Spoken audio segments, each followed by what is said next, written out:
আমাদের পরিবহন শ্রমিকের উপরে যে একটা মিথ্যা এবং বানোয়াট একটা ভাইরাল যে ভিডিওটা দেওয়া হয়েছে, আমরা এই সুনামগঞ্জ জেলার বাংলাদেশ সড়ক পরিবহন শ্রমিক ইউনিয়ন, এই যে অটো টেম্পো অটো রিক্সা শ্রমিক ইউনিয়ন বাংলাদেশ ফেডারেশনের অন্তর্ভুক্ত, কিন্তু আমাদের এই সুনামগঞ্জ জেলার কোন শ্রমিকরা কোনো চাঁদাবাজ করে নাই। আমরা সেবক, আমরা কোনো ঘাতক নাই, আমরা সবাই শ্রমিক সেবক। আমরা সেবক কিনা না?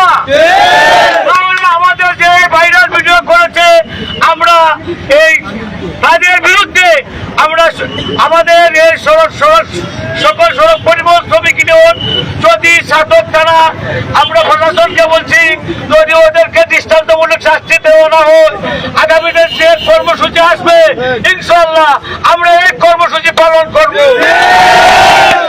আমরা খেটে খাওয়া মানুষ, যারা বলছে আমরা চাঁদাবাজি করি, আমরা এই শ্রমিক ফান্ডের জন্য যে 10 টাকা রিসিট নেই, এটা হলো আমাদের শ্রমিক ফান্ডের টাকা।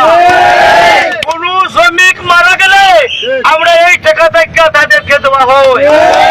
আমরা কে মিথ্যা অপবাদ দিয়ে যারা ভিডিও করছে, আমরা তাদের দৃষ্টান্তমূলক শাস্তি চাই।